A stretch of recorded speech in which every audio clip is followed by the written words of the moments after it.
All right, we are back again. Today Welcome. we got Mr. Nate. Nate, why don't you go ahead and introduce yourself? Yeah, I'm Nate, for the artist formerly known as Nature Nate Geckos on mostly Hey, Instagram.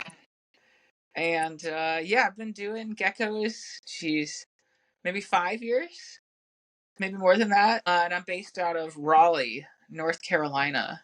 nice. Nice. So, why don't you go ahead and give us your herp origin story, man? Yeah, so it started out actually with bugs. I'm a little OCD, and so I used to take like toy cars and like line them up on the back of the couch by color and shape. My parents were like, oh, that's a little interesting, and then pretty quickly moved into plastic bugs, which turned into real bugs, real frogs, real newts and salamanders. And then it was actually around like mid college, I had kind of always wanted a reptile. I'd kept some of the native species, like, tree frogs and alligator lizards and stuff. And then I heard about crested geckos. And my dad was always a big freak about leaving electricity on, like if we weren't home. And so, it kind of had kept us away from like a bearded dragon or a leopard gecko or something that like needs. And I found this gecko and it's like, okay, all I need is like a 10 or 20 gallon tank. I don't even have to feed it bugs if I don't want to. I can do the Pangea. I don't have to go to the pet store all the time. And I ended up getting a $40 red bicolor crested gecko at the quote unquote Seattle Reptile Show up in Monroe. And that was my first gecko. And then pretty quickly after discovered Urodactyloides, gargoyle geckos. Then my first like real like expensive gecko was a Chihuahua. And then of course I wanted a lychee. And then from there it kind of just like wow, there's a lot of geckos. And then what else can I keep that's room temperature or close to it? If it eats Pangea, that really excited me because I was already making it, and it just seems so easy. And that's actually slowly how I got into what we'll talk about later. It's just the Oedura, because I heard they would eat, and I actually raise the babies without heat just fine. I do give heat to the adults if you want them to breed. But yeah, that's kind of what got me into them. And then from there, I got the other velvet geckos, which is like the Blazodactylus species, and then I got some of the rare African species like Haemophilus, some of the Australian species, and then lately Nice. I've been kind of getting into skinks just because they're omnivorous and they're super intelligent. And then, of course, that led to my first monitor last weekend. So, Nice. kind of Uh-oh. on a discovery. But yeah, it's been a journey for sure. Or did you get? It's just an Aki, a red Aki. They're cool, super Those are cool, cool. super Hell sweet. yeah. The thing is obese. Whatever they were, Yeah. the previous owner was feeding it. It was just nothing but pinkies. Oh my God, that's crazy. I'll try to Yeah, post you gotta it make him on my work. story soon. The thing looks like a brick. Yeah, It's like pointy head and then it's just a brick. that's too funny. Oh, you said so. Which Odora species do you keep? Just So the I monoliths? had two. I had Costinoli and then Manilus. Currently only working with Manilus. I actually sold off my pair of Costinoli to someone who was like building up his project. And for me, the Manilus is something I think I'll always keep. So, Yeah. but yeah, as I've kind of moved the room around and kind of just focused on what bred the best for me or what was the most interesting. But yeah, those are the two. Okay. Nice. Nice. What's the common name? What would the common name for these animals be? Yeah, so it's actually pretty bad. It's the velvet gecko, which depending on especially if you're talking to like a gecko specialist, will either mean Madagascar or will mean the complete other side of the world, Australia. So collectively, the Oedura are called the velvet geckos, but Nice. people also refer to the Blazodactylus like genus as velvet geckos. And So keeping both of those, the monoliths and the Casanova, how do you compare them? Like, yeah, how do you like? Are they different? Or do you see different personalities within them? Do one like to go in certain areas compared to the others? yeah, great question. The first difference morphologically is that the Castanoli are there. Do you hear my tokay going off in the back over there? Yeah. The Castanoli have these really like strong bands to them, and so when they fire up, they can be this incredible kind of like a yellow, black, and white coloration to them. Whereas the Manillas are more spotted, right? Mhm. And then when it comes to personality, I noticed that Costinelli are much more vocal. I mean, it is disturbing. The little screech that they do. Geckos are known for being like the most vocal of pretty much any Yeah. reptile. And it was just the strangest. Like, I just go in there to water them, just like, God forbid I give you what you need to survive. And it's this really odd kind of sound. Like, that video that went viral a while ago of like the bullfrog and like someone grabs it and it kind of has that really odd, or like there was the little rain frogs. It's this Right. kind of a squeak of like, and you're just like, oh, this is kind of, one of them sounded straight up demonic. You can start to see why I got rid of the Costinelli. Anytime I try to do anything, and they also do this really, it's actually pretty cute. It's kind of like a squirrel. They'll wave their tail back and forth. They just like, they do not want to be bothered. Yeah. And then my Manilas are actually super bold, insanely bold, especially the babies. I can tongue feed them very easily. If I have the cricket cup out and I'm going through and I'm feeding tanks, they're like at the glass.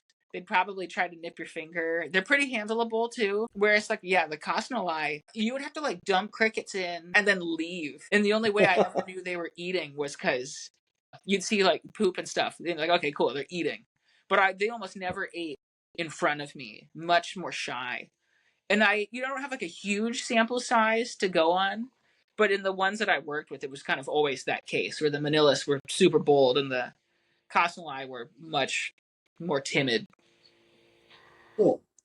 What are the husbandry differences? How would you go about keeping the two different species? Husbandry is basically the same. You have a lot of flexibility. A lot of people will use like stone tile or cork bark to basically make kind of flats and cracks and crevices, because that's what they like, right? Rocky outcrops, and then they live in the cracks. For me, the big thing is just, have a moderate heat spot, right? Probably like a 50 watt, nothing crazy. Even though they're from Australia, it's kind of the same thing when you're in those rocky coves. You have to think like, okay, they have a retreat from the heat. They're not out there just cooking all day. And then the geckos, right? They're nocturnal. So even then, the heat is great for digestion, but I try not to cook them. And then the babies, I literally keep them on paper towel and critter keepers with some cork and some stuff to climb on. And I can't believe how well that works. I will say I put them close to a heat bulb. So like my day geckos, I keep them right next to that. Or if I have kind of like I like to call it a heated rack. Basically the heat from the heat bulb, I'll put it in a way so that there's a gradient. So they do have, even the babies have heat if they want it. I wouldn't necessarily say, oh yeah, don't give them no heat, but they do really, really well. I mean, they're hardy. I think the only reason they haven't blown up more like a leopard gecko or a cresty is just because they're from Australia. We have limited numbers, right? If you're part of the Yeah. Rare Geckos Facebook group, you'll see people post every once in a while. And there's only a handful of us that are working with them. It's cool. Yeah, I did have some. I end up giving them to that, what's his name? 50 Exotics. Oh yeah, Yeah, because he was asking, say, hey man, can I get those from you? Because I had like a 1.2. I was like, all yeah. right, yeah, because I was actually supposed to get some sand bowls from him, but the Oh no. litter never dropped. And he was like, hey man, can I just trade you some crested geckos? I was like, I guess, Was this And now I'm recently? trying. No, this was like, what was this, like last year, maybe last year or so, like right before Tinley. Yeah, it was right before Okay. Tinley. Yeah, The trades and in the hobby are blowing. Man, everyone asks for trades. yes, they do. Yes, I get it all the time. I literally had I had a guy that wanted to trade me. Hey man, I got this. It was some kind of a tarantula and some pixie frogs for Strophaeus ciliaris. I was like, no, I'm good. No thanks. Yeah, so and I do feel like sometimes people kind of become Australian specialists, right? There's so many. You think about geckos, right? It's such a diverse group, but so many of them are really from just two mega islands, right? Madagascar, Yeah, all the day geckos and the velvet geckos, the other velvet geckos, and fish scale geckos, and leaf tails. And think of Australia, which is like knobtails, the Levis complex, Oedura. oh I yeah, mean, just the speciation is crazy. All the Strophaeus. Plus, there's geckos yep, that like we don't even really have in U.S. captivity that are in Australia. And then, of oh course, yeah, the Salabronius. the Australian leaf tails, the Leaf river, tails, yeah, yeah. incredible. I'm actually Phylloris and all. I keep those as well, and they're Really? freaking Phylloris or the Saltaurus uh the biggest or one, the Saltaurus. Salabrosus? Yeah, it's like I don't Saltaurus even know the salabrosus. scientific name. Yeah, it Yeah, yeah, looks like Salabronius, Salatorius, or whatever. Yeah, yeah, yeah. which I mean they're almost as long as a paper towel roll. They're Oh yeah, massive. Yeah, and I'm nice. sitting on eggs. I'm really hoping this will be the year Oh nice. because I So with the eggs before. If you don't get to them, they yeah, drop the frick out fast. yeah. Oh, Yeah, okay. Dang, I didn't even know that. yeah. So that'll be Wow. freaking cool. That'll help me kind of pay off some of the more expensive animals. Oh, trust me, I'm doing the same thing right now. Don't worry. Like I Yeah. said, because I got some homophilus giadas coming. Hey, So see? the yeah, so I got some Tanzanian velvet geckos coming through probably October, whenever my temps cool down. Nice. Because I live in Arizona, so it's like 120 out right now. So Yeah. I can't ship anything. I can't receive anything. So Yep. like I'm in reptile purgatory right now. It's killing me. Those fasciatus. Oh yeah, another velvet gecko. The dangerous Yeah, common names. Those things are wicked. I have a pair. They've been dropping eggs, but the last one went bad, so I'm not really sure really. what's going on. But they're like little pit bulls, and they Yeah, I've love heard. Pangea Yeah, and crickets. I mean, they're another like very adjacent to the yeah, Oedura. There's so much. yeah. Are those the I've been told. Oh, that go Jake ahead, Ant. from the UK had that were all eaten out of the bowl? No, I can't remember what he had. We're all eating Pangea from the bowl. They look. No, are you talking about Richie? I You're talking think it's about Jake. I could be wrong, but I saw okay. like a whole bunch of what I thought were velvet geckos all eating out of a Pangea bowl together. So those were, I think I know the video you're talking about. Were they making the Yoshi sound every time they licked? Yeah, yeah, yeah. So that's those are another species I work with. I'm obsessed with. That's Sounds like Bavea. yeah. I don't even know. Okay, yeah, I don't even know how to say it. I always say yeah. Bavaia, but that sounds wrong too. But yeah, those are freaking cool. I work with Robusta, which is Okay, the yeah. largest Bavaia, and damn, those things can get almost 40 grams. Really? I didn't even think they did that. The funny part is like all things, you guys, when you work with rare stuff, it's this fun thing where like it can be easy to move babies, but people have to know what it is. So like I went to Exactly. show after show, and I would bring like a juvenile Bavia robusta, and people would be like, "Oh, what the heck is that thing? It's like a giant mourning gecko." And I'm like, "Yeah, it's this Bavia. They're from New Caledonia. They eat the same stuff. They're sexual, right? They're not mourning geckos. They do need a male." And people are like, "Wow, that's so cool." And then it would just leave. And I had them on the table for only like 125, 150, like pretty cheap. Just because I Yeah. I didn't need any more. And then they're all I don't have like unrelated pairs, so I just sell off all my babies because I'm not gonna, Okay. you know what I mean? Yeah. Like I'm not gonna breed them back. And then one day I made a post about them because I was like, these things are wicked cool. They're like a mini Chihuahua. They have like a super cool pattern, and I sold out immediately just from that one post. And it's like, okay, so there is a Nice. market, right? People want Yeah, yeah. New Caledonian geckos that aren't crested geckos. They want to liven up or diversify what they're keeping. Yeah, they're dope as hell. They're really cool. That's Oh cool. yeah. Not very good for Definitely. handling though. For a New Caledonian, they are about as fast as a mourning gecko. Really? Really. Yeah, it's a little Okay. stressful. You can do it, but like put yourself in a tent beforehand. From when I was looking at them, because I saw them on Morph Market. Yeah. I think Rack House was selling some, and I was like, these little stubby little fuckers. Like I didn't think they move that fast. They for chunky little things, they like shimmy, Yeah. It's That's all funny as geckos. hell. So for Oedora, right? Yeah.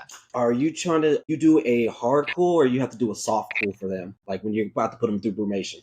Yeah, great question. So a lot of people think North Carolina, right? It's the South. It is hot. It is humid here. But we get seasons. Holy crap. So like on the hot end right now, we'll get up to around 100. We tend not to break 100, and I thank God for that every day because it's humid here. But in the winter, holy cow, we will drop into the 20s. We'll drop into the teens, and I think we broke a record last winter. We hit 9 degrees. So there's a Damn. huge natural swing in my reptile room. In the summer, I let the AC in the like my reptile room's in the top floor. I let the whole room get up to about 82, 83 at the highest. I don't mind. Nothing I keep will perish, right? And then in the winter, it goes all the way down to like, I try not to let it get lower than 63, but it will hit 63 at night, and then I turn the lights on. So for them, I don't do anything different lighting wise other than the natural cycle, but my whole room Mm-hmm. notices. Everything eats, even the New Caledonian, even my bearded dragon, everything eats less in winter. I'll turn on the lights a little bit less. Like I'll be a little lackadaisical about like, okay, it's 9, 10, whatever. I work from home, so I'll turn it on when I feel like it, and then I'll turn it off at like 4 or 5. Where in the summer, sometimes I know for sure they're getting sun as soon as it's 6. I'll turn the lights on, and then I'll let the room heat up to about 82, and I'll turn everything off. So they're for sure getting seasonality, but I wouldn't call it a hard cool, right? I'm not Yeah. taking it lower than 63. I don't change my feeding. They eat less naturally during this time, but I keep feeding them. And that's me just being a big old fraidy cat. If you're coming from like the snake world, a lot of people now brumate their snakes, like for hog noses and other things, and it's Yeah. really important to do so. But there's sometimes losses, right? There's not no losses. And same with the bearded dragon, right? All these things have to clear their gut before going Yeah. down. And for me, that's kind of just like more stress than I'm really willing to do. But I do notice that everyone that successfully breeds Australian species, and that can be anything, pink tongue skinks, Gidgee skinks, anything from Australia, they're cooling them down in some capacity. And Yeah. that's not a coincidence, right? You notice a lot of the pink tongue skink people have only been successful are the ones that live like North Carolina North, New Jersey, New York. There's a reason for that, right? It's that season. Range, if you ask me. Very similar range to Australia. I mean, even your cold end to your, I mean, granted, Australia probably hotter, but Right, in right. the realm of their natural, you know, Right, and there's, I mean, we were talking about like that Ackie monitor, right? It's like even within that, it's like, are you talking about the north part of Australia or the south? And like depending on, and I do, just for my own like, just kind of more for fun than anything else. I will look at like range maps and try to match, like, okay, if this is from like the northern part of Australia, that's actually it's somewhat significant the difference in what they're going to see in seasons versus like the south, right? It's like driving from like Washington to the bottom of California. what's the There's coldest a that you're getting in Australia at all? I mean, it doesn't snow in. Does it snow in Australia? huh? Not sure, but it can get cold. Right? It Like, can get cold because I I mean, talked. I say with your Salabrosis, Yeah, they've seen them in like the low fees still yeah, hunting. yeah. really? So yes, yeah, yeah. It So will it does snow get in parts of Australia. I actually, yeah, my neighbor is Australian. And I was asking him because I keep all these things. I was like, "Do you guys ever get snow?" And he's like, in certain parts of the country." And then yeah, with the Salabronius, they're kind of a montane species, right? So they actually never yeah, really get above 80. And yeah, yeah. They're that's in the forest, that's so crazy. Huh. yeah.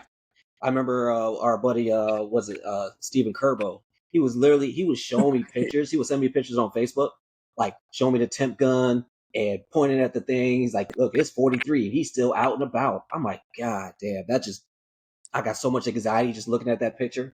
How did he? How did he do that? Was that in his garage?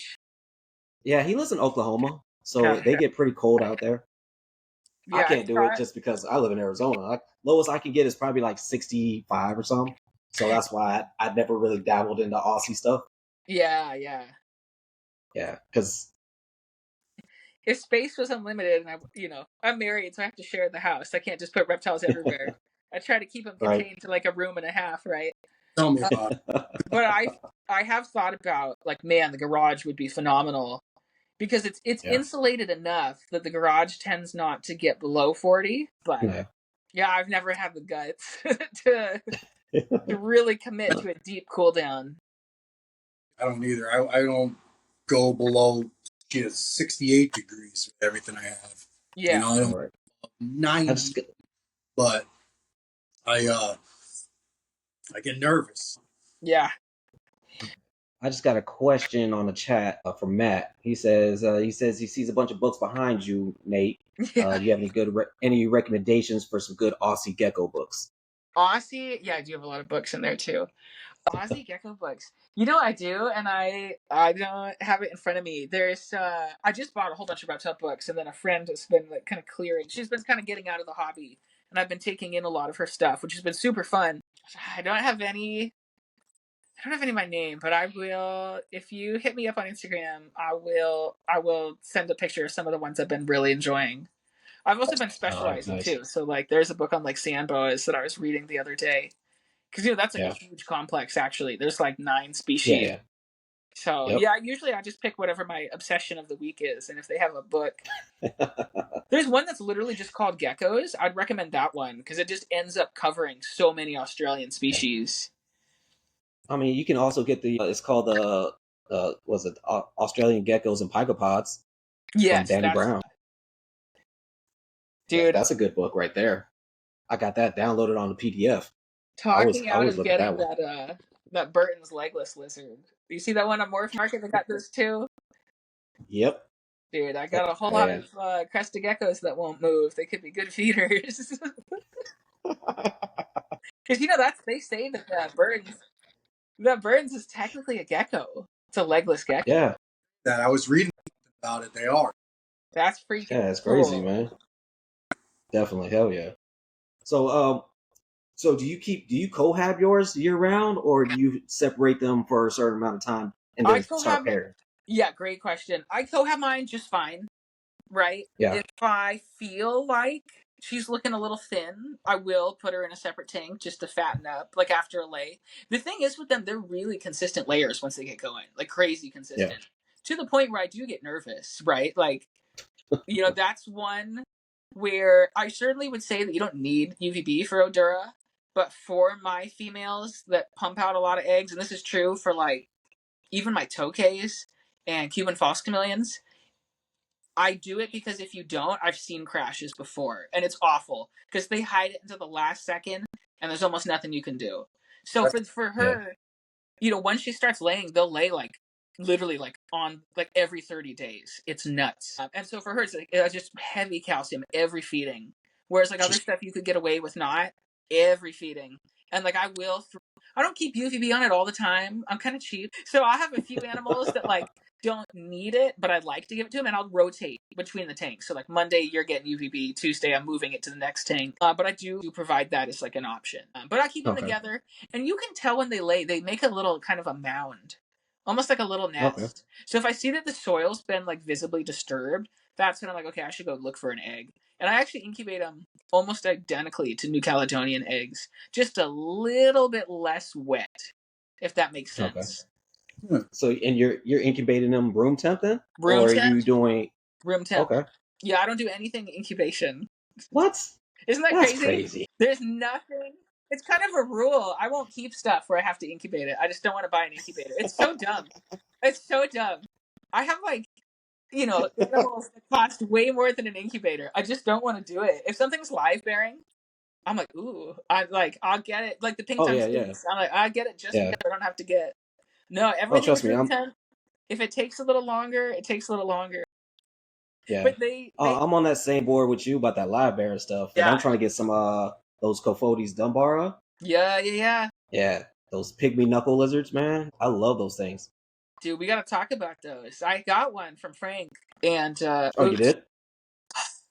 it was my hardest loss ever. He died, and Oh I wow. think they are hardy, and Frank's great about showing you just like the next best pet lizard, right? Frank. I Oh think yeah. it might Yeah, have Frank Payne. Yeah. gotten a little too hot. Like they Okay. are, the Dumbara are the They're most hardy. yeah. I think you got to keep them below 82, and I had it on Yeah, they're pretty 88. montane, right? Yeah, yeah. Yeah. Okay. And I think it might have cooked. I don't know what happened. I want to try again, but that was an expensive Yeah. failure. Yeah, it was. It is. Like I want to get those, but it's like 1,000 just for a pair. So I was Yeah, like, all right, we're gonna have to wait for a little bit. yeah, it's nuts. Definitely. So Matt asked for everybody in here, what supplements do we all use for our reptiles? So Nate, you wanna go first? Sure. Not super picky. I use this like Fluker's calcium with D3. I don't give like unless it's a day gecko, I'm giving everything D3.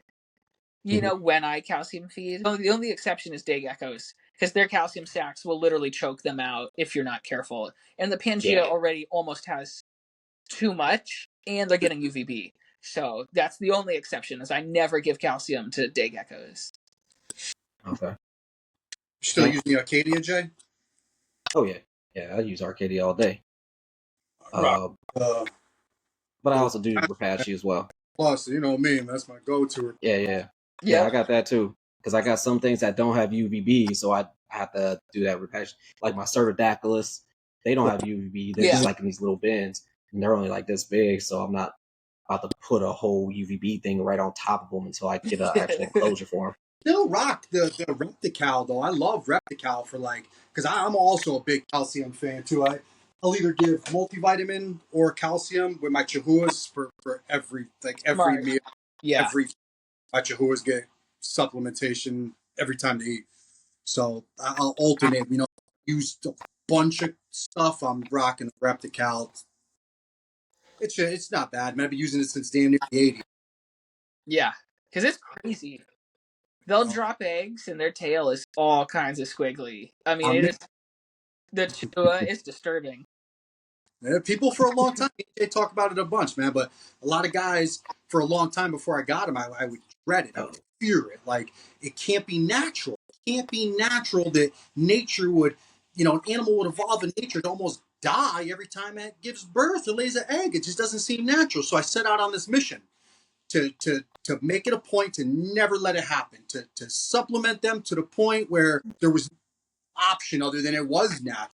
And I've gotten 2 clutches so far, and no wavy tail, no sunken hips, no kinky tail, Nice. no nothing. You know, Yeah, especially too. Like I try to also think about what are they eating in the wild, right? So like a lot of people will say like pink tongue skinks. They're like a favorite of mine. They're so derpy and weird. They also come from Australia's just like made to be pets. It's so funny. They probably cry and moan that they don't have like American species, and we're like, dude, give me everything you got. Like, for but real. if something's like a snail eater, right? So those Cuban false chameleons and like Yeah, the pink tongue skinks, like to me that screams like, oh my gosh, you better be giving them so much calcium because you're eating yeah. those calcified. I mean, they kind of spit them out, but they're getting calcium from the shell. I was gonna pull some Hmm. snails out of there. I got snails in my Chihuahuas enclosures too. My Chihuahuas get snails. Really? Fuck yeah. Are they? What kind of snails are these? I use garden snails. So I bought a bunch of big, bred them, and the little ones are, their shells almost stay hard and crunchy until they're about a quarter of an inch. So it's You're giving Chihuahua snails. That is new. and what else I I'm mean, getting it's good calcium. is Yeah, vampire crabs. No idea that vampire crabs came from New Caledonia. Do they? I didn't know that. I didn't know that either. That's cool. That's wicked. Well, I was on I see them in the store all the time. a couple days ago, and they were showing the locales and where they were found, and it blew my mind. I was like, "Damn, they're from fucking New Caledonia." But that's got me thinking too. Are they eating crustaceans? Are they? If you look at New Caledonia and the archipelago itself, Yeah. everything in one way or another is ODing on calcium. Those beaches in New Caledonia are nothing but crushed coral and seashells. Right. Right.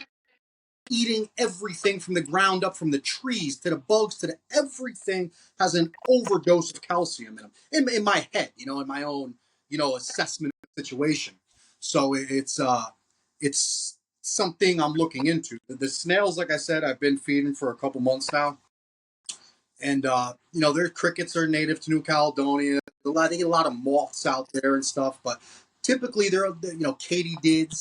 There's a lot of calcium rich, and I believe that plays. An animal evolves to environment, and it's just natural. I mean, it's just one of those things. There's a lot that's unexplored still. Like I said, I do believe the crustaceans of some sort are a huge part of Chihuahua's diets. Even let's be honest, even certain locale leeches. You know, Well, lychees for sure are getting extra calcium from the lizards they eat, right? That's bone. All that bone is straight back into. I mean, it's like snakes, right? A lot of people don't supplement snakes, because you don't have to. You can get away with just feeding them mice, but they're getting that calcium from the bone of because they're getting whole prey. Exactly. Although I've always had a hard time getting any of my lychees to eat anything other than Pangea. Me too. I've tried. They don't seem to want bugs. I've tried feeding them, non-pipped. Like a gargoyle that doesn't quite hatch or something. I'm like, all right, can't get it to. Though the best I can do is have them, mouth gape at me, and then I just kind of Kobe. I wonder if there's birds, man. And there's a lot of species of birds in New Caledonia as well.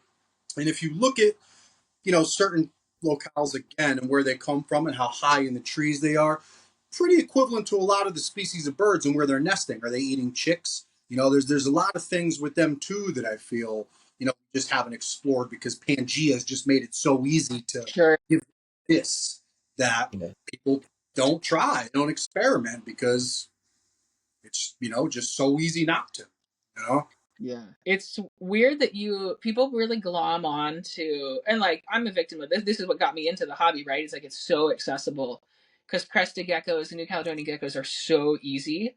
It's like, oh yeah, room temp, no heat, no lights, no bugs. And then, I've been doing this for like 5 years, and I'd be like, well, first of all, and no one wants to hear this, right? This is the, inconvenient truth. But you probably should feed bugs. And I do feed bugs, especially to juveniles, right? Maybe less so as adults, but like, man, I notice a difference. If you get them on bugs, they grow so much faster, so much better, so much chunkier.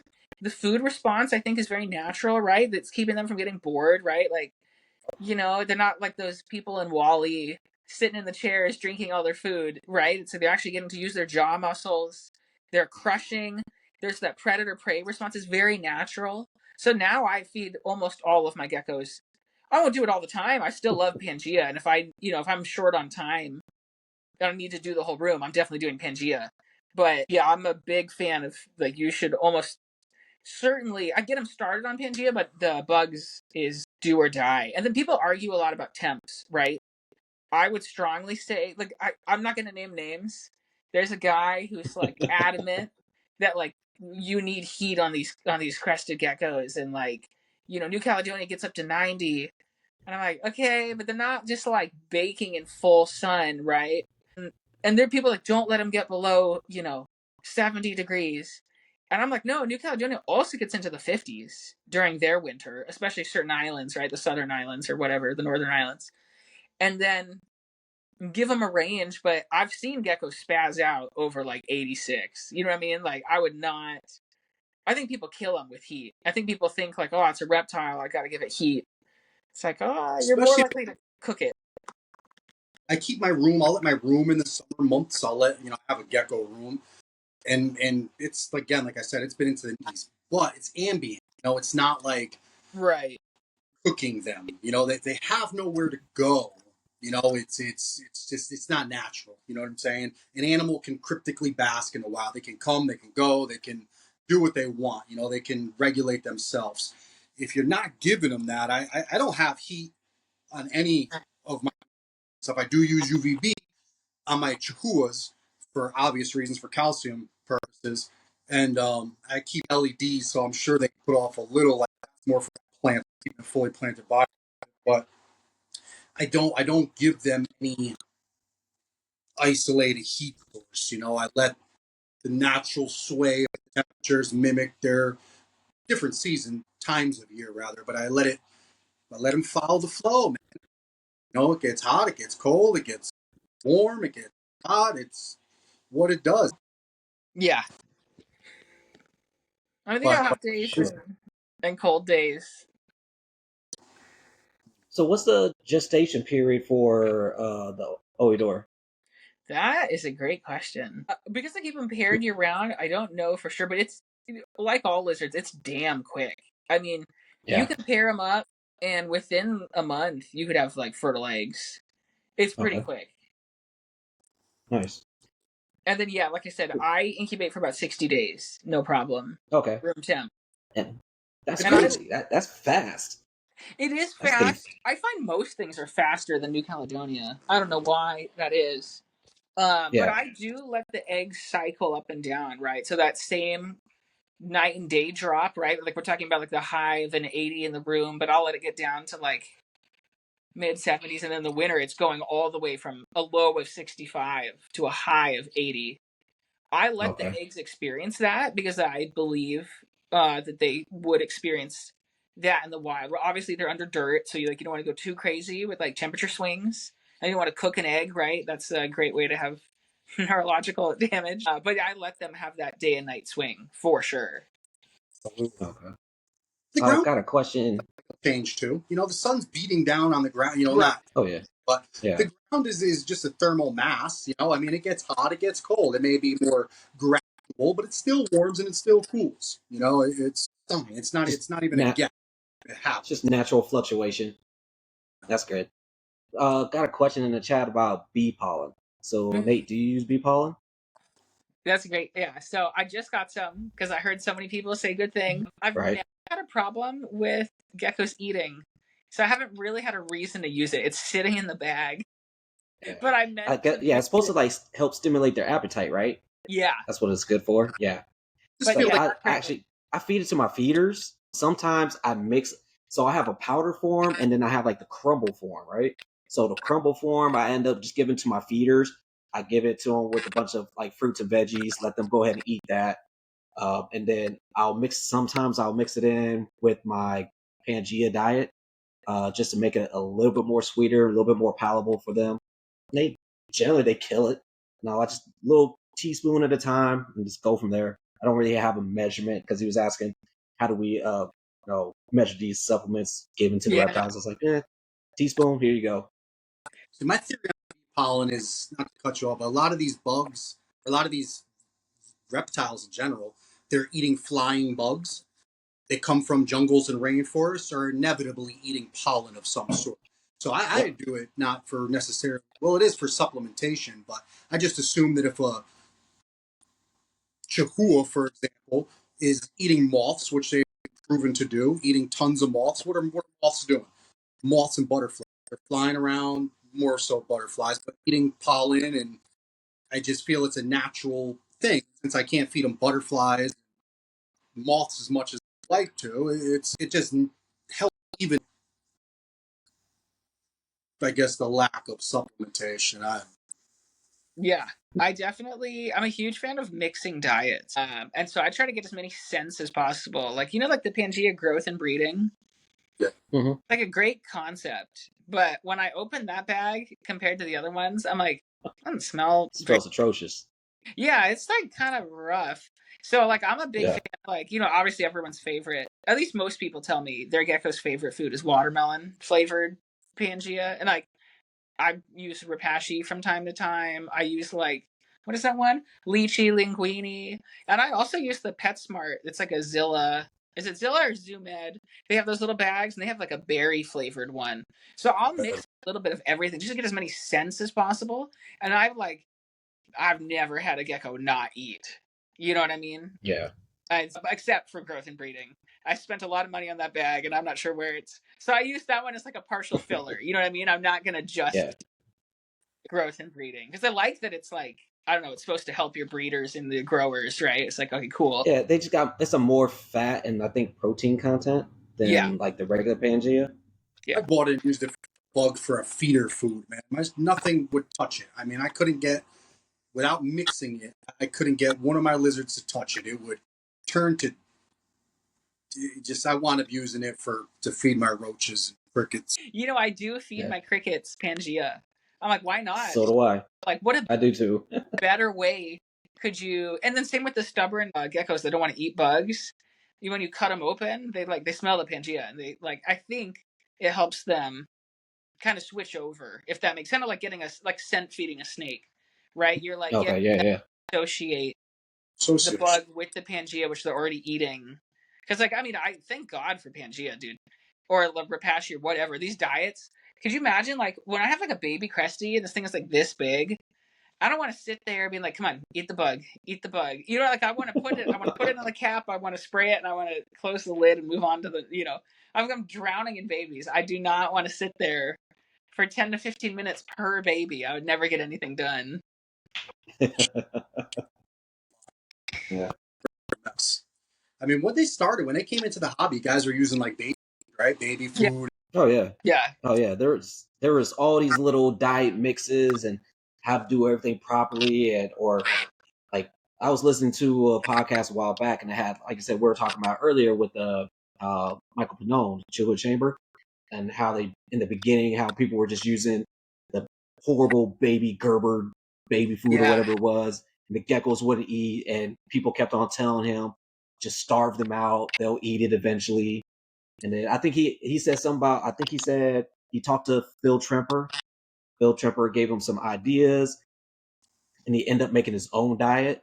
And then he just kept using that. I like he actually he even puts the recipe on his website of what the diet is. It's no no flavor protein powder, some of the fruit puree, rose hips, some like honey and stuff like that. And he's like, yeah, they would kill it. I was like, damn. But now it's like that was before Pangea and all that stuff came in. So I was like, all right, cool. Pangea, not pointing fingers nor blaming them, but I feel like Pangea is the reason crested geckos and New Caledonian geckos are so popular. Oh If they yeah. didn't Oh yeah.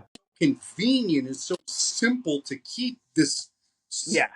popular group of animals, there's no way that they'd be half as popular as they are. If you could come up with a diet for whatever else, tokays or something else, like they'd be just as popular, man. There's so many cooler geckos. Got to be honest. I mean, crested geckos and certain morphs and genes are cool, but there's a million geckos. I mean, literally thousands that are cooler than crested geckos, man. Yeah. I'll second that one. No, it's I for sure. That's a huge part of their popularity, for sure.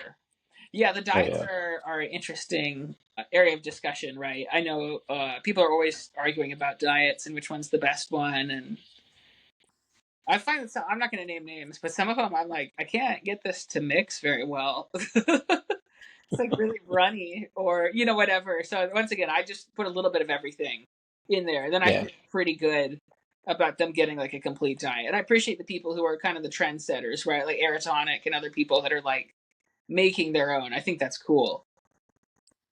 Have Oh you ever yeah. tried that Definitely. food? I haven't tried. I haven't tried it personally. I appreciate what I've heard good things about it. I've like if everybody that's ever tried it has said good stuff about it.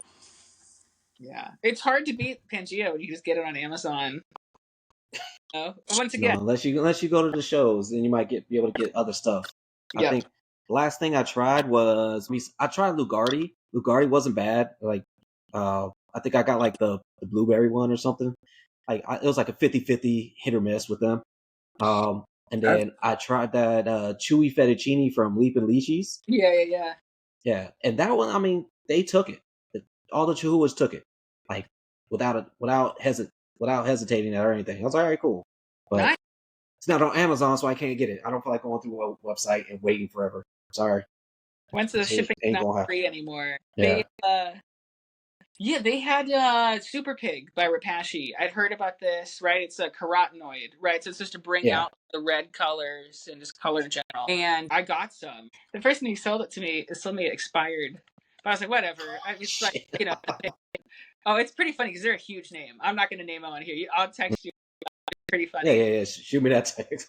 But they're like, put a teaspoon in like this giant ass, like what, the rest of your food.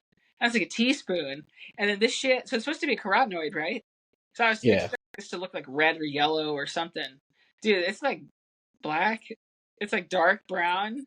And then it just taints the color of the Pangea. Like when I mixed it, I'm like, what is this crap? So I don't know if it works or not. I was hoping to use it on my red garbs and try to really bring out that like red. oh yeah. I figured people would use those right when it's about to be like showtime, like Yeah, for vending shows. I think isn't that what it's pretty much for? No, that or just taking good pictures, I post them like on that. work markers Yeah. and shit. I mean, it's just like spraying them in the face with water. You're like, come on, fire out. What the hell? Okay. I talked to somebody did a study with it, like a controlled study, and raised a bunch of babies from hatchlings to 20 grams with the super pig and without. Somebody we interviewed, Jay. I can't remember who, but somebody was using it. Maybe I can't Matt remember. uses it too. Matt that's on here uses the pig.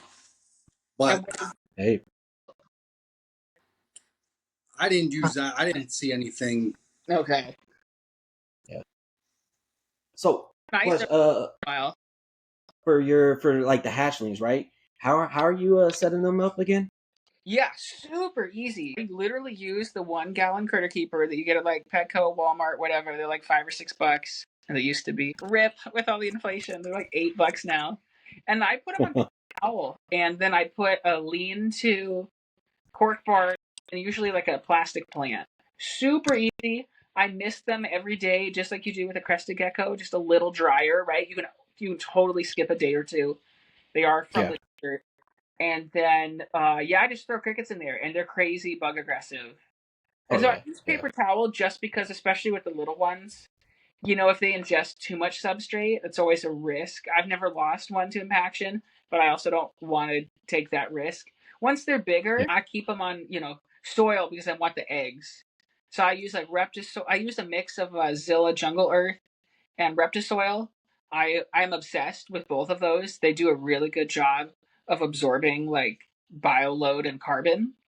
Mhm. Um, and they look really good. I'm not against cocoa fiber, but cocoa fiber is just like so inert and inedible. It makes me a little nervous sometimes with the fibers. So like I'll put cocoa in there, but I'll mix it with like the other stuff.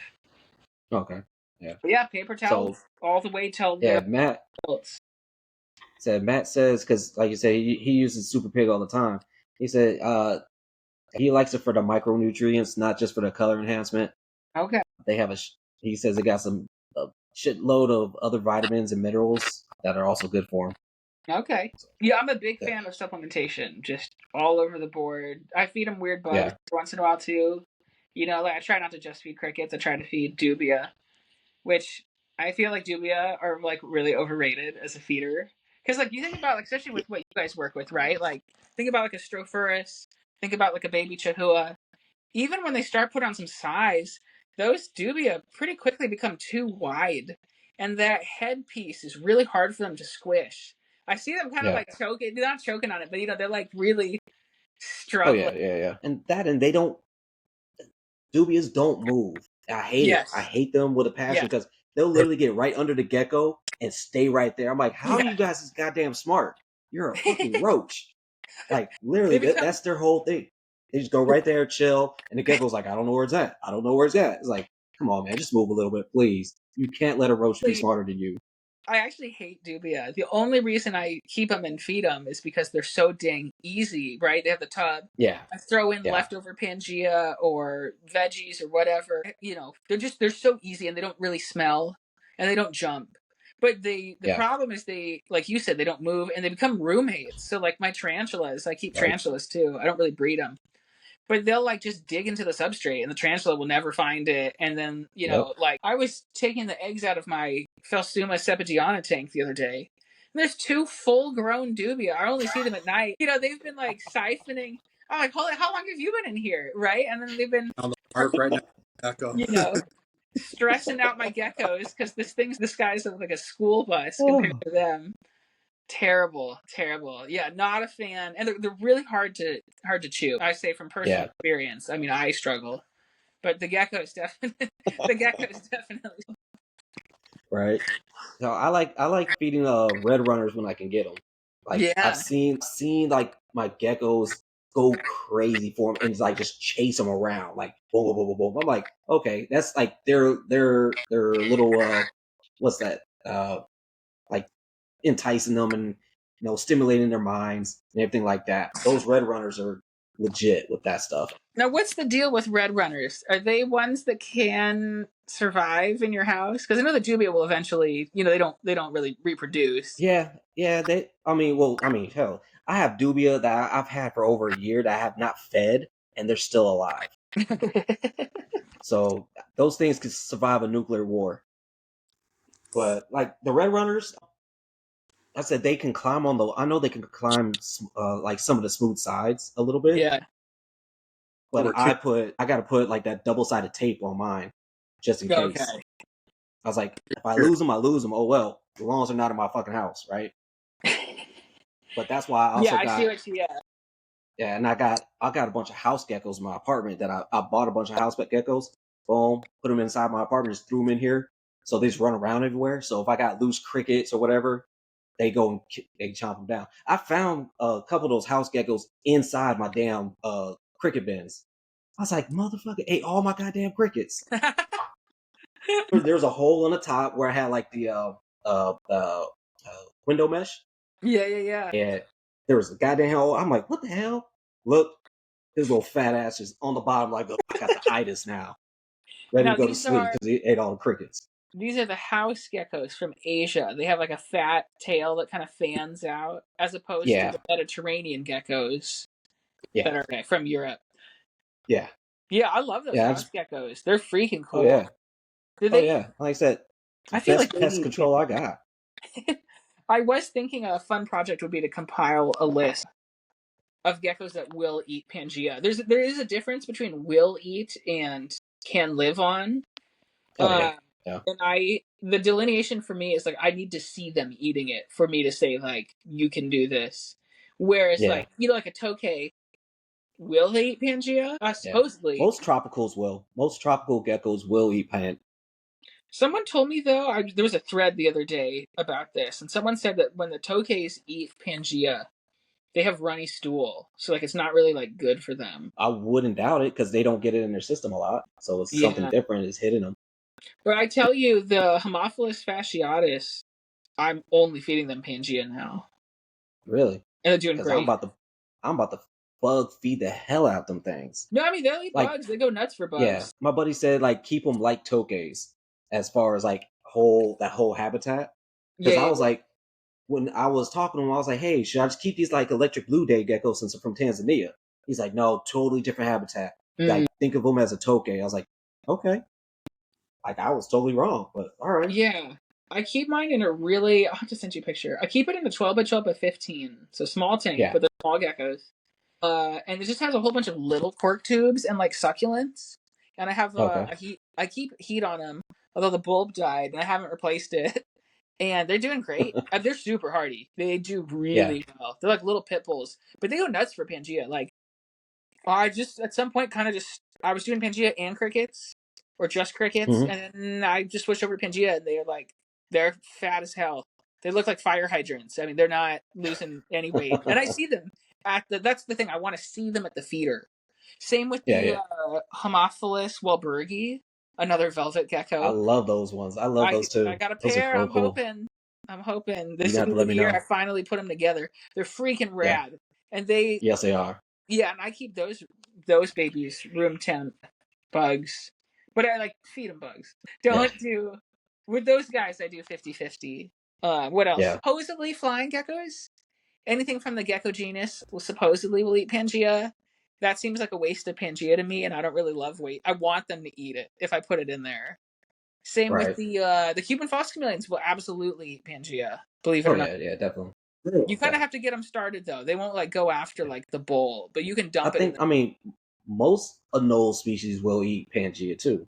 Because I Yep. mean, like I said, that whole tropical thing right there. Because we had Armin on last week and asked him that question. It's like, yeah, it's like most of them will. Yeah. Because Cool. they eat, I mean, there's video of anoles eating like cherries and bits of fruit. So Yeah. honestly, I think a lot of, and then of course skinks, right? I'm actually feeding Pangea to like a ton of my skinks. Like Gidgee skinks go nuts. Gidgees will empty the bowl. They'll get obese on it. My zebra skinks will eat it. Any Lacerda, like wall lizard or the bigger Lacerdas will eat it. I'm trying to think what else. Yeah, all the anoles will. I haven't seen. I'd like to see my blue beauties actually go for it. You Mhm. know what I mean? Like I know Oh they'll damn, eat you got. Oh, fruit. I forgot you had blue beauties. Oh man. Yeah, Oh, so hopefully breeding those. dude, I'm so jealous of your collection right now. I'll tell you though, I was so stoked for the blue beauty. I actually got my blue beauty from Armin, and that Okay. thing Yeah. is satanic.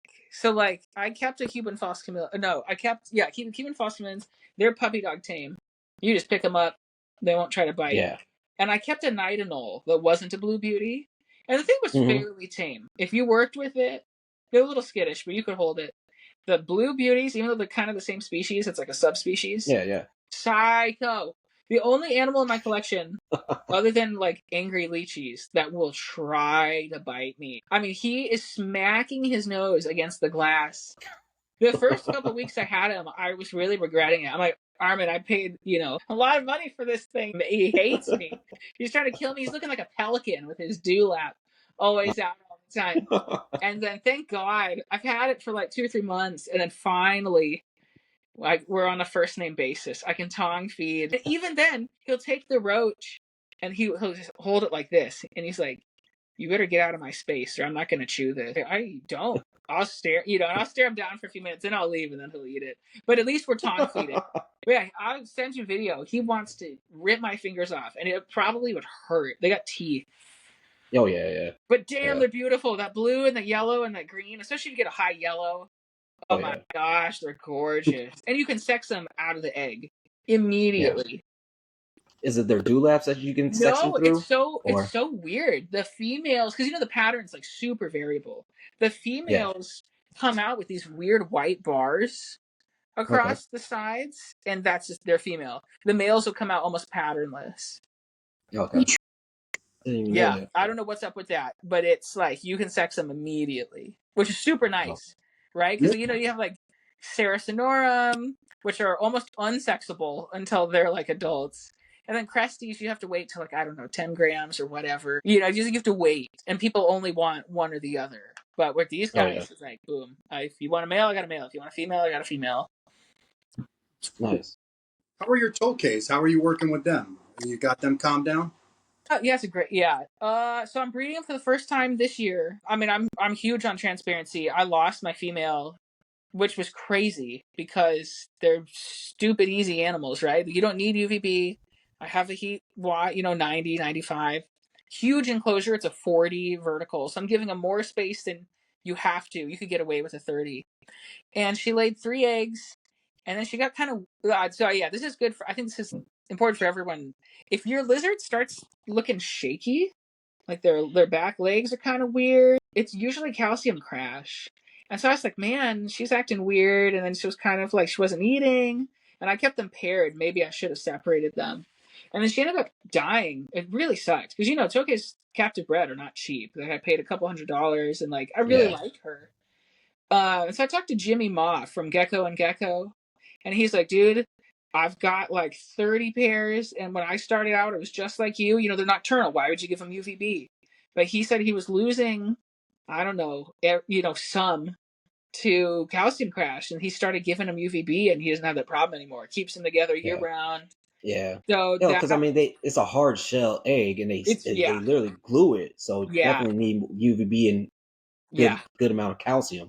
But it's like if you keep a male, you totally get away with not doing that. And then no one told me. Yeah, they're not going to calcium crash. No one told me that I needed to do that, right? And so it was really unfortunate. And so I got another female, and I love the normal morphs. So yeah, I just hatched out my first baby ever. Awesome. Sold it practically out of the egg because people are just always looking for captive bred. And then semi handleable the juveniles. The adult male, he's so annoying because he's gorgeous, and I want to get a picture with him. And he's more than anything, he's not very inclined to bite, but he's very skittish. And I have this huge planted tank. So once he darts behind certain branches, I'm like, all right, whatever. Like, I'm not gonna go get bit in a position behind a branch so that I can't see. And I have funky gloves. You could like give a prostate exam to like a cow in these things. And so I want to just manhandle him and be like, no, today's the day. We're getting some pics. You're earning your rent around here. And he's just too good at hiding. It's my fault. I have all these big PVC, like those gutter, they like come out at the end of your gutter. I got all these tubes and I have some huge ass branches with cork on them. It's my fault. I gave him a good life and he takes advantage of it. They're gorgeous lizards, man. I mean, he's getting a downgrade though. As soon as my next round of these blue beauties are ready, they're going to go in that 40 and I'm downgrading him to a 30 with the female. And then I'm going to get my pick. That's going to happen. It's easier to get them out. Get in there. Yeah. I feel so bad, like Cresties you can totally manhandle and they hardly even mind. But with a Tokay, they're like trying to get their head around. They're like, come on, let me at him. I'm going to bite him. And then when they bite, oh geez, I learned that lesson as a kid. Not. And they're wild. It was wild caught. I was like, what kind of diseases am I getting? He held on for like an hour. No, Kind of wanted to clean the wound, but he's still there. So I'd like that's dumping crazy. Oh alcohol on my. it. I'd put like straight up rubbing alcohol. This was like a $40 reptile show, wild caught, sickly looking thing. And I was pouring alcohol in his mouth and he still wasn't letting go. And I'm like, this is a piercing now. I just live here. This is awful. Oh my God. I don't like things Yeah, biting me, even baby cresties. I feel you. It's just not a pleasant experience at all. Nah. Hell, Right. I just had one of my these little chauffeurs, this male, because I was moving them out. Because Yeah. I was like, all right, no, I'm giving my female a break this upcoming year. So I cleaned this cage out, put him in there, and this little fucker bit me. I'm like, dude, what the fuck? Like I was putting my finger in, like, come on, I need you to Yeah. move so I can grab you. And he's like, boom. I'm like, fuck you. Come on, man. You know who bit Then me that, was the satanic leaf tail. I don't keep them because they're just too expensive and not hardy enough. My whole room, my whole thing is like easy fun pets. Like it has to kind of be, you know what I mean? And so yeah, but I saw them at a show and I was tempted because they're so gorgeous. And they Yeah, were yeah. they were and like bluffing and taking bites and I was like, "Oh, hell no. You're going to be this expensive, this fragile and you're mean? Nah, come on." right off. You know. And they're only like this big too. It's Yeah, like, come on. they're a Like you pain to can't be this feed. mean. No thanks. No. Right. So let me ask you something. What makes a Oedura such a good pet?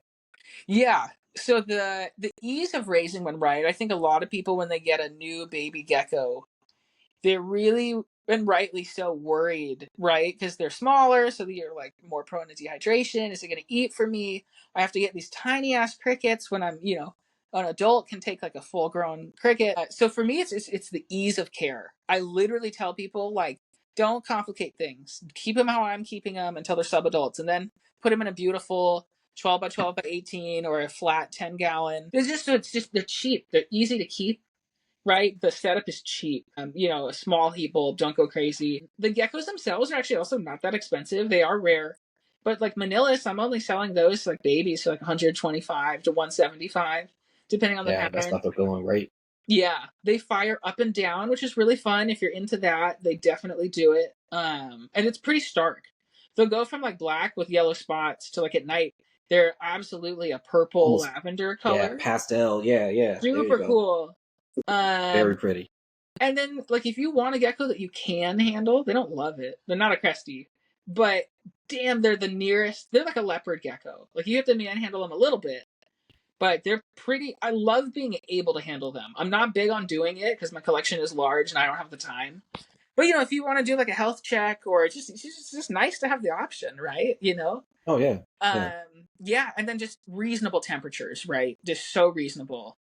That to me, that's the biggest one. I really can't speak to the Pangea because after a while, I kind of just stopped feeding it to them. I just wasn't seeing them eating it.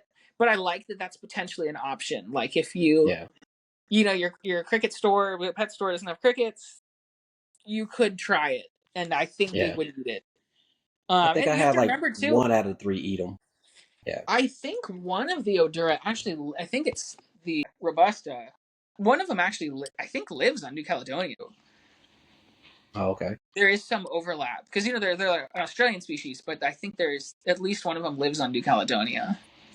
Oh, It okay. makes It So might that be was that Nebulifera. like, if you want to diversify, it's adjacent. It's right there. Right. Yeah. And you got questions, man? if So I you got could my. if you could give all the kids out there watching you one piece of advice that wanted to grow up to do what you're doing and get into the hobby, what would you tell these kids? Oh, that's a great question. I would say do it for you first, right? I feel like everyone kind of says this, but it's so true, right? Like, cause you're like money wise, I've been able to find success just knowing the market, going to shows, but it didn't start out that way. And like, believe me, I'm drowning in cresty babies that I cannot sell, right? And so if you're going into this, kind of like if you're going into anything, podcasting, YouTube, I don't know, real estate, if you're doing it just for the success, then during the rough times, you're not going to really have that passion to carry you through. So like I would say focus on something a little bit rare but achievable and have success and be known for that. Specialize in that, right? Like my whole thing is like diversity, but I do specialize in things that are like reasonable to keep, right? Like geckos and skinks. Find a thing that you're really passionate about and kind of become a subject matter expert. And that's a great way to build like a fun following, right? You know, I follow certain people that just do Arbronia. I don't keep Arbronia because they're expensive as hell and a little fragile, but they're so beautiful. And I love seeing other people, or like people who have like, you know, like Stygian Exotics does like the Hog Island boas, and like one of the only people that works with them. And that's super cool. I love that. You know, same with like, you know, Jason.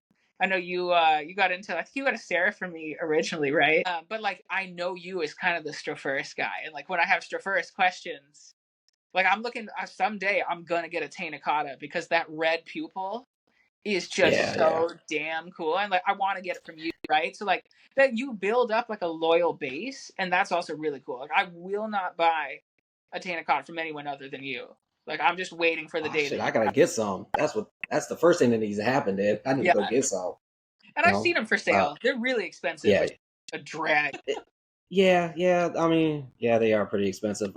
All the Stropharis Or the not person cheap. we just yeah, the person we just interviewed not too long ago, she just hashed out a Tanakata. Stephanie, Green Acres Exotics. Oh, very Yeah. cool. Yeah, she just hashed out Stropharis Tanakata and then a few different Diplodactylus. Oh, nice. Yeah, the Stropharis are Yeah.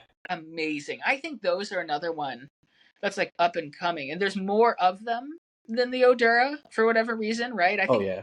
when Yeah. you look at them, that orange There's spike just no tail, morphs. That's the thing that's I yeah, think is holding them back. No yeah, morphs. exactly. Although there is in the There's Oedura world, subspecies. there's amel. People do have. I've seen one or two. Actually, same with the Bavia. There's an albino out there. I don't remember who has it, but I have the pics on my phone. It's not me. I'll tell you right now, it's not me. If you want normal ass Bavia, then sure. But that's pretty cool, right? You think about there's not an albino Cresty, there's not an albino Gargoyle, so that's pretty freaking cool. Yeah, And definitely. Hell yeah.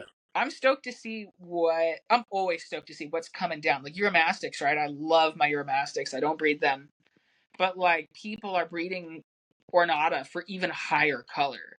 Like I Oh can't yeah. Yeah. wait to see where that goes in the next 5 to 10 years. Oh my Yeah. Well, gosh, so you excited. know who's gonna be leading that one right there? That's gonna be Eric's only. Yeah, yeah, yeah. He's gonna be the leader in that one right there. But yeah, his picks got me into Uromastics single Yeah. hand. And then what's the some other guy is working with the Saharan, and he has that like albino yellow where just the whole animal Oh looks yeah. like He was Anthony at Stewart. the. I saw him at the show, or not? I didn't see him at the show. I was on Yeah, watching yeah. YouTube, and he was on there. Dave Kaufman was Dave interviewing him. Kaufman, that's right. That's right. I saw that video. Yeah. Incredible. The thing is like I mean, it looks like Anthony's shirt. It's just like neon. The whole animal. Yeah, it's crazy. Whoa, that's and then the prices will come down, and someday Oh yeah. I like having Prices stuff always go that's like down. you bring people over and they may not be reptile people, but they know that you do it. Like all my friends know Mm-hmm. me as like a reptile freak, but I like to have people come over and be like, here's my silver face Hamahera blue tongue skink, and they're like, whoa, I've never seen a black and white lizard that's like Beetlejuice striped. Do you know what I mean? Or like a palmetto corn snake. Yeah. Like it's like or a Dalmatian crested gecko. They kind of see like, oh, it's like a designer. It's like Yeah. to me, it's kind of the blend of like the creation and the creator. You can make it whatever you want it to be, and I think that's really cool. But anyway, sorry, that was a long Oh winded no, way no, to you're answer your good. question. It's just follow the passion. Find. Don't just make cresties for the sake of making cresties. Don't make ball pythons for the sake of like. Find a specific rare thing. Be that expert and have that passion drive you. Yeah. Awesome. And I mean, it doesn't even have to be rare. It's just something different. That's all. Yeah, Just something. be different. Do what makes Right? you happy. Whatever Yeah, makes your soul shine, man. Yeah. Don't Fortunately, but even if it is something that is like. popular, if you have a passion that's greater than any passion a hobby's ever seen, you'll be great at it. You'll yeah. be Oh great. yeah. I also love that, like, our hobby, I'm not making tons of money here. I have a day job and that pays the bills. But it's Same here. cool if you are like a Honda Civic fanatic or an NFL fanatic and you're going to every NFL game or all season long, you're spending thousands of dollars, or at the Honda Civic, it's like a 30 grand car, and you're gonna spend another 20 in upgrades. And they look dope as hell, don't get me wrong. But you're just in the hole. At least with the reptiles, I like to think that a lot of what I spend, it's kind of net neutral. I make it back. And I think that's pretty Oh cool. yeah. If your hobby can make you money or at the very least keep you net neutral, that's pretty dope. And then it's also a Oh, social thing. Every show that I go to, I have so many friends that I Absolutely. would not have. I've met so many people and other things that I do in life just through reptiles. Yeah. yeah, It's super cool. definitely. It's a lifestyle, sure. All right, Nate. I got one more question for you, man. So what have been your biggest failures in this hobby, and what have you learned for those? Oh, that's a brutal question. Yeah, I also noticed, I work with a lot of different lizards, a lot. And, I get a couple, like lately, I've been getting a lot of wild caught animals to try to establish. And I Okay. can't talk about it yet because I won't talk about eggs that haven't hatched. But I have a couple wild caught animals that nobody or very few people have ever bred, and I'm pretty stoked that they're in the works. I So like that. that might I be a like hearing post. that. But some, with wildcat especially, you take some risks, right? And I come from a microbiology background, so I'm pretty good about quarantine. But you lose things sometimes, right? I had a couple, and they go in waves. I notice. I have a decent sized collection. It seems like nothing ever just one thing dies. I'll lose like 3 lizards. Like last week, I lost 2 or 3 lizards. I'm like, damn, what the hell? One of them was kind of just like it was a desert iguana, which is actually from Arizona. Like you can see them out Yeah. there if you hike. They're like a chuck. Yeah. I Yeah. no idea. Like it gave no indication. It was eaten good, just gone. I lost a couple other U.S. natives, right, and that just sucks because they were rare. To me, that's like always the biggest. But the biggest failure to me is when it's my fault. And so I would say the tokay, which we already talked about, and I actually lost, and I love them to death. I actually lost a couple of Cuban false chameleons. One, I'm not sure what happened. It had a power sun bulb. Um, Somehow it still calcium crashed. So that to me was just like, okay, just go ham on calcium and use a. I like the power suns, but I think the bar is still better. So then I took it all the way to a desert bulb because the tank Okay. it's in Yeah. was one of those Thrive tanks, and they went a little too crazy on the metal, and it blocks a lot of that UVB. And then I had the same thing happen, and that was kind of a wake up call of like, okay, this is a me problem, right? And other people aren't losing Cuban false chameleons, and they were both laying females, right? So they lay an egg a month, and they'll do that for a while. That's a lot of calcium that they're losing. So that one took me a while, even to get the eggs to hatch too. The eggs would go bad, and so those are two of probably my biggest failures, and that sucked. I hate that, Yeah. because I felt like it was my fault. But you live and you learn, and luckily Well, Cuban false chameleons they're not endangered, they're not super expensive, so I was able to learn, and now I'm producing them. So this is my first year producing them. I've got 3 babies, and I'm also working on some pretty exciting color morphs. I have one of the nice. darkest and nicest, one of the darkest and greenest you'll ever see, and that's currently being bred. And then I have a couple other just kind of high color, a lot of facial reds and oranges. So I'm Good. hoping to produce like, I don't know if I would call them morphs, but high color Cuban false chameleons. That's cool. Nice. Yeah. Oh yeah. All right, Nate. So where can everybody find you at? Yeah, I am Nate Geckos. There's an underscore between every word there. I got 12,000 followers, which is hilarious for my ugly mug. You will see my face on there sometimes. That's really it. I don't really put out YouTube videos. I don't really have a Facebook. I did make a Facebook page for the thing, and I was like, I just never use it. So yeah, Nate Berry on Facebook. I do post geckos there on my personal page, and then Nature Nate Geckos. Yeah, I post random stuff and availability, and if you're looking for something and it's a lizard, there's a darn good chance I have it or I know somebody who does. Yeah. That's awesome. All right. Man, it was nice talking with you, Nate. Dude, man, I wish I could have that kind of collection. Maybe Dude, soon, maybe later in the it's future, I probably will. But it's not as crazy as you think. It's all in one room. But if you're ever in North Carolina, hit me up. oh, for sure, yeah. I'll Oh, show yeah. you. Trust me, I'm trying to convince my girl right now to let's move eventually down south. No, Yeah. cost of living is cheaper. Yeah, yeah, We could yeah. get a bigger house. We could get a lot more land. Yeah, yeah, yeah. No, Dude, the reptile so scene out here is phenomenal. It's yeah, so good. That you could have 18 shows in a year easily in just North man. Carolina. A lot Oh of big shit. names here, man. A lot of people doing some crazy shit down there. Yeah. I feel Yeah, lucky to know them. I mean, some of the OGs in the hobby, like Julie Bergman, is like nice. the Felsuma person. She Yeah, wrote the book. Like, there's a yeah. book That's on Amazon. Gecko. Yeah, Gecko.